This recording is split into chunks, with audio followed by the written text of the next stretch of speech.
Do you believe J.R. Smith when he says he didn't tweet Cavs in 7 after the game last night? No. Of course he tweeted it and deleted it. Come on, J.R. I don't know. I don't know that. I can't say that in all seriousness because the J.R. Smith that I've known for years has never lied. He's not a liar. You know, if he said it, he'd joke about it or he'd dismiss he got hacked? it or he'd say he made a mistake.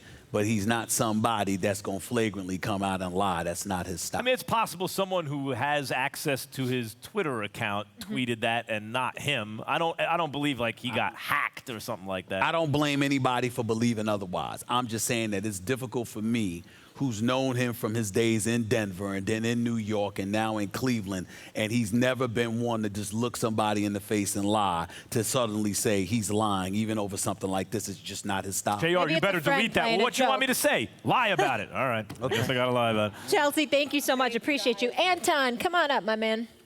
How we doing? What you got for the fellas? Especially after this loss, should the Cavs move on from Tyronn Lue? Hell no. I think Tyronn Lue is a damn good coach. I mean, a lot of people are looking at him now and saying he may have made some mistakes or whatever. I just think it's one of those, you know, he should utilize his bench more. Have you seen the Golden State Warriors? Do you not see what he's up against? It's not like guys have been discombobulated. They're just getting their butts kicked by a superior team. Yeah, just because you lose. I grew up watching fights like this. The one guy's overmatched, and you hear the announcer going, he has to use, the other guy has to use the jab more. And the little kid, I'm sitting there going, use the jab more. He's going to get his butt whooped no matter what he does. So, like, just because the Cavs are losing doesn't mean that Tyronn Lue's not telling him the jab. He's the, I mean, I kind of, the more the series goes on, the more I agree with what he's doing, right?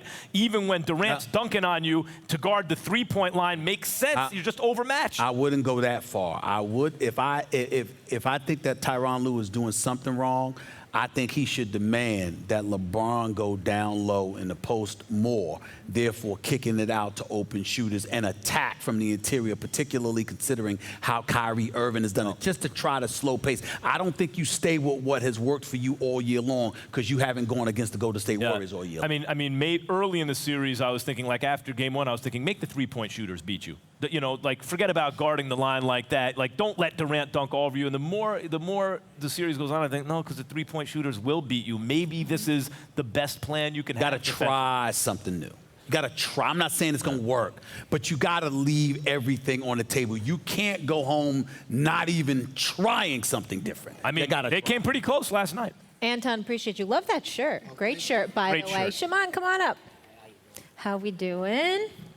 What do you got for the fellas? Why do people always pass over Kobe when they talk about being a GOAT?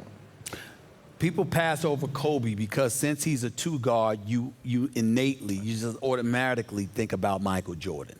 And not only that, it got to a point where Kobe walked like Michael Jordan, shot like Michael Jordan, and did so many things that emulated MJ to such a degree, it also assisted you in thinking about MJ. That's the only reason that people don't think about the five-time champion, the surefire first ballot Hall of Fame, one of the greatest players to have ever played in Kobe. That's one reason. The other reason is Jordan was clearly better than Kobe. I mean, by every single metric available to us, everyone says the same thing. By all the players that played with them both, everyone says the same thing. By your own eyeballs, by all the counting numbers, by the championships, it all says Michael Jordan. But Stephen A. is right. If you're going at the greatest ever, you have to create some asymmetry. Well, how can you really compare Jordan to Kareem or to Magic or even to LeBron? They do different things. But Kobe was the same size, more or less, played the same position, did everything the same, only in every way, Jordan got him by a little bit. So the fact that you're almost an exact approximation of the greatest who ever did it, but not quite as good,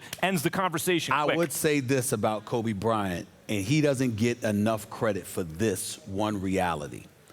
Usually you have dudes that say that was that era, this is this era, it was a different time, blah, blah, blah. Kobe is one of those rare dudes that literally wish, if he had to do it all over again, I promise you, Kobe wished he were playing in the same era as Michael Jordan, so he could have gone up against him because he's got that much confidence. I give Kobe credit for that. Kobe never get Mike, but I will tell you this, history is starting to underrate Kobe because all these efficiency numbers and everything, that's not the game he played, that's not the era he played in. He straddled two eras. As the game was becoming more efficient, you know, like right now, the way the numbers, they don't capture Kobe's true value. Kobe's a greater player than he's given credit for right now by people. He is certainly a top 10 player and has an argument as top 5. Shimon, you got him going. Way to rep Detroit. Thank you so much. Appreciate you.